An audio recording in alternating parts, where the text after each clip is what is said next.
गहरे और खामोश जंगल के बीच सरसब्ज पहाड़ियों के दरमियान एक वसी और पुरस्रार सा गार मौजूद था। उसकी खिरदरी दीवारों पर काई जमी रहती थी और गार के मुंह पर लटकती बीलें यूं लगती थीं जैसे कुदरत ने खुद पर्दे तान दिए हों। इसी गार में एक नन्हा सा खरगोश रिहाइश पजीर था, मगर वो आम सा खरगोश नहीं था। उसका दिल हद दर्जा नर्म और साफ था। जंगल के सब जानवर उससे मोहब्बत करते थे, क्योंकि जब भी कोई मुश्किल में घिरा होता वो बना सोचे समझे मदद के लिए पहुंच जाता।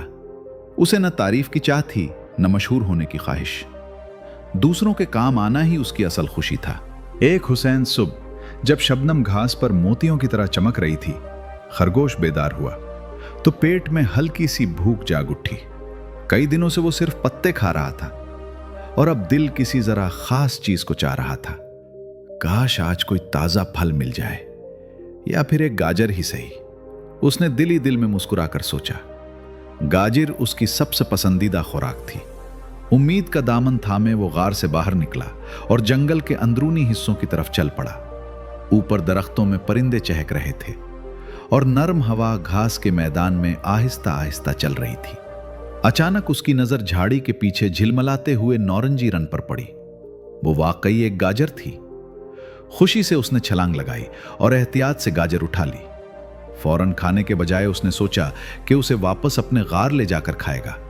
अकेले बैठकर खाना उसे ज्यादा लुत्फ देता था, मगर खुशी इंसान को अक्सर बेखबरी में डाल देती है। खरगोश मुसर्रत में डूबा हुआ था, इसलिए रास्ते पर ध्यान ना दे सका। दरिया के करीब जमीन गीली और फिसलन वाली थी।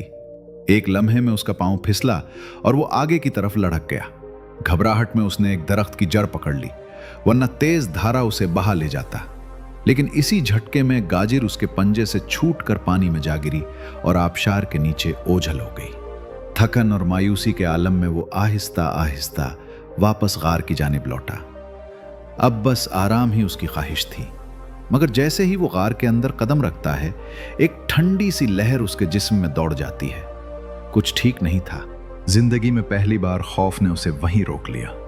लरसती आवाज में उसने कहा, कौन है जो मेरे गार में आया है? जवाब में मुकम्मल खामोशी थी। हिम्मत समेटकर उसने जरा ऊंची आवाज में कहा, जो भी हो सामने आओ। तब गार की गहराई से एक भारी और खौफनाक आवाज गूंजी, मैं वो हूं जो गेंडे की हड्डियां चिकना चोड़ कर देता है और हाथी को खाक में मिला देता है। खरगोश के दिल की धड़कन तेज हो गई।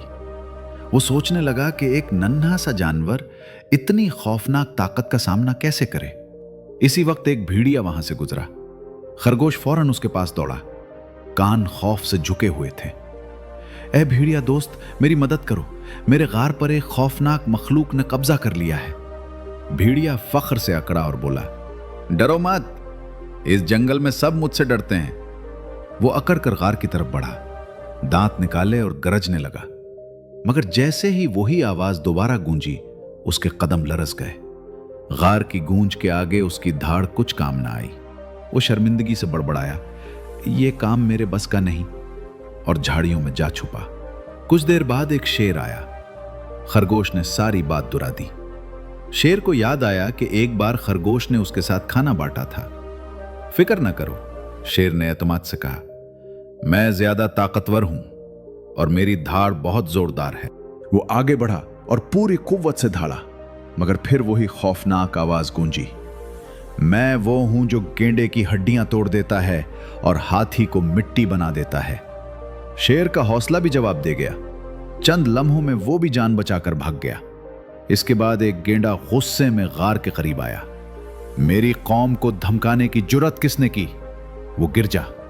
आवाज आई, क्या तुम भी चाहते हो कि तुम्हारी हड्डियां तुम्हारे भाई की तरह तोड़ दी जाएं? ये सुनते ही गेंडे का गुरूर ठंडा पड़ गया। इसके जिस्म पर पसीना नमूदार हुआ और वो भी भाग निकला।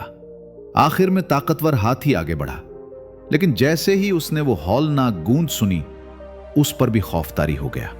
उस दिन जंगल ने पहली बार देखा कि हाथी शेर से भी तेज दौड़ रहा है। इसी उदास लम्हे में एक नन्हा सा सब्ज मेंढक उछलता हुआ सामने आया। अगर इजाजत हो तो मैं कोशिश करूं? उसने नरमी से कहा। खरगोश चौंका। हाँ जरूर। फिर उसने हिचकिचाते हुए कहा, भेड़िया, शेर, गैंडा और हाथी सब हार गए हैं। मुझे नहीं लगता तुम कामयाब हो सकोगे। मेंढक मुस्कुराया।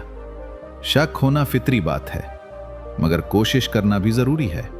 जानवरों में तजस्सुस फैल गया। सब चुपके से वापस आए और दरख्तों और पत्थरों के पीछे छुपकर तमाशा देखने लगे। मेंढक गार के मुंह तक गया और साफ आवाज में बोला, अंदर कौन है? वही गरजदार आवाज फिर उभरी, मगर मेंढक पीछे न हटा। उसने सीना तान कर कहा, अगर हिम्मत है तो बाहर आओ। अचानक गार में मुकम्मल खामोशी छा गई। थोड़ी देर बाद एक नन्हा सा साया धीरे धीरे रोशनी में आया। तमाम जानवर हैरत से देखते रह गए।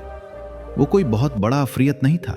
वो तो एक नन्ही सी संडी थी, सब्ज नर्म जिस्म वाली, जो काई से ढके पत्थरों में तकरीबन छुपी हुई थी। जिस आवाज ने सबको खौफजदा किया था, वो दरअसल उसकी कमजोर सी चीख थी, जिसे गार की गूंज ने खौफनाक बना दिया था। पूरा जंगल कहकहों से गूंज उठा। भेड़िया, शेर, गेंडा, हत्ता के हाथी भी हैरान रह गए। हम इतनी सी मखलूक से डर गए?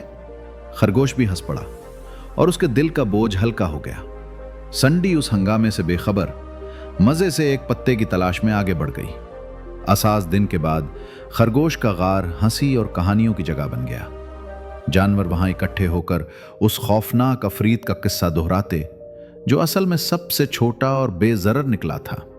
खरगोश ने यह सबक सीखा कि खौफ अक्सर हकीकत से कहीं बड़ा दिखाई देता है और असल हौसला बाज़ औक़ात सबसे नन्हे दिलों में छुपा होता है। यूं जंगल मजीद समझदार, मजीद मेहरबान और हंसी से भरपूर हो गया, क्योंकि सब जान चुके थे कि जाहिर और गूंज दोनों धोखा दे सकते हैं।